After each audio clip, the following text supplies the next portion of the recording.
Howdy, James. What's your call sign? Kilo India 5, Oscar Echo Bravo. And can you walk us through your Go Kit Challenge entry? Yes, so what I have is a G90 for HF. And it's a Xiegu G90. It's the standard 20 watt transceiver. And then on this side, which I have a little high right now, we'll go ahead and shut that down a little bit. For 2 meter and 440, I'm using the IC705. And I've got it hidden under an Amazon tent. So it'll keep them cooler without being in the sun. I have parked under a shade tree, but you know, every little bit helps with the Xiegu. It'll get hot if you don't watch it. Well, the Xiegu, my Xiegu has that finger guillotine cage that I always, every time I use it, I get hit by it and it cuts me. But yeah, especially in the Texas sun, you need some shade. So I'm from Oklahoma, Enid, Oklahoma, and it's just as bad there. Yesterday it was in the 90s, and if I was running, oh yeah, she's not even transmitting and she's warm. So, but yeah, I've got a little prop here. I bought this at Love's last night because it's a different type of antenna mount. So I put it on under there. It's aluminum. It cools a little bit more. So we'll move from there to my solar setup. Yeah. And the solar setup will run actually both radios.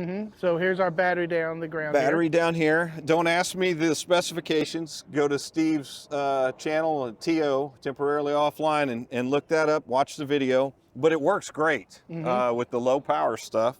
And then I have a 100 watt fold out solar. And as long as it's not in the shade, which is where it's at right now, it does great. Even still, it's charging. So. And then we'll move over to the antennas. I have a DX Commander Classic from Callum, and it's running 40 meters through 10 meters. Okay. And so it's got 10, 12, 15 is on the 40 meter, and then it's got 20, 17, and I have the 30 meter element instead of the 80 meter element because it was easier to put up today. And then for the 2 meter 440 antenna, I've got a hamstop.com. It's a ham stop. It's called a stub J-pole. And he's got plans on how to do this. If you see him at a ham fest, ask him for the plans, or you can purchase it from him. They are very labor intensive to get them so that you got small bits, but he does have them available, and it's got a 3D printed adapter so that you can put it on a camera tripod. I have this at home. The four-way? Is that what that's called? The four-way sky hook. Yes. And I got some ham sticks, and future video plans are coming up on that here soon. I use this primarily for the Oklahoma City Memorial Marathon. I support that.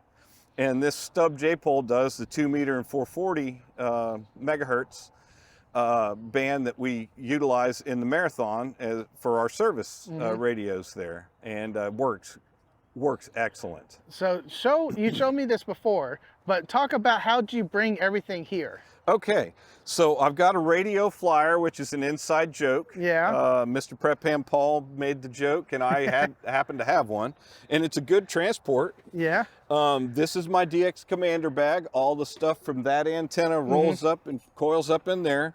This is my 705, and then I have an EMP trash can that was inspired by Josh, Ham Radio Crash Course. And everything that is on that table, with the exception of the table, the safety cone, and the upright will fit in the trash can. I love it. I've built it out more or less just to hold stuff, but it's gonna make a great POTA radio kit. And you can just bring it, put it in the vehicle, drive out to the park, open up your stuff. There's not much better than having a kit all in one spot. I like it. What inspired you to put this kit together how it is? Well, after I found out that I could get that G90, I went out and finished putting the tape on the pieces and stuff like that. And it just seemed like a good idea, instead of carrying 4 to 6 little kits, to just put it all in one. And with a 20 watt radio, you can still get Canada, Mexico, and still get around the world. Yeah. With the Xiegu G90, and with an in-fed random wire, you can do all bands. So that's what inspired the kit. Well, good luck in the challenge today, and have fun. Thank you, Frank, and this is KI5 OEB signing off. Oh, Brandon. Brandon? My call sign is KJ5 LXS. This is my Go kit. So This is actually my Go kit. It's got my radio. It's got a 50 amp hour battery. It's got a 14.6 volt, 10 amp charger in it. It's got a B-Link mini PC. Ooh. So I've got, anything you can do from a computer, you can do that. I picked this one because it's 12 volts, so it just wires straight in. I don't have to have any buck converters. I've got the Epic Power Gate. All of the boxes have shore power, so you can just plug them directly into the wall to charge them. So they all have onboard chargers, and they all have solar charging. So I can just plug in my solar panel and then the battery. So every box is independent from every other box, but can all be linked together. So this is my radio box. This has the Optima that powers up the FTX1, and then I can run, my ham clock or whatever on the monitor. So on the back of it, it's got my coax ports. So you've got your HFs and your VHF, and then these are for accessories. So each one of them have HDMI and USB. So I can plug in 2 monitors, do whatever. I can watch your channel on YouTube on one, and then play radio on the other. Right. So that's that. It's got a wireless keyboard, mouse, and it all kind of folds up, compact. Nice. And then this is the battery box. So this would be if I'm just going to go play radio in the park or on the back of my truck at a park or something like that. But if I'm doing like a field day, or we've got an overnighter coming up in April, 2,000 watt power inverter in it, so I can plug in my margarita machine and my coffee maker. So I got the essentials covered. Then it's got a 100 amp hour battery. Here's they all have battery monitors of some kind on them. So I made these little carbon fiber plates. They turned out okay. Carbon fiber's nasty to work with. Right. And then USBs, power poles. I got some lights I'm going to put in here. I just didn't finish that yet. I love it. What inspired you to put the kit together? I guess the 2023 Go Box Challenge. My dad, he was a ham radio operator. He'd been doing this since I was this big, right? So he's been doing it my whole life, and he came out to these every year, and all of the years he came out here. And one year, I guess in 2023, somebody, I can't think of his name, but similar system with he had the pack out, and I guess Dad really liked it. And Mom said, my mom's over there, she's Debbie. Nice.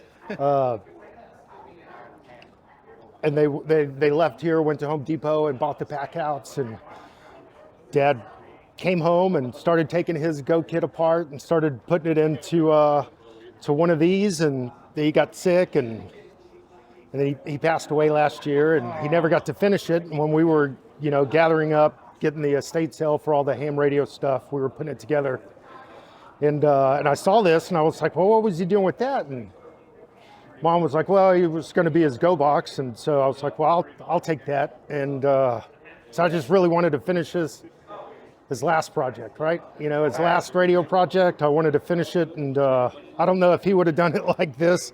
Probably not. But I think you'd be proud of what you put together here. It's amazing. Yeah, I hope he likes it, So, but anyways, that's my story, and I'm sticking to it.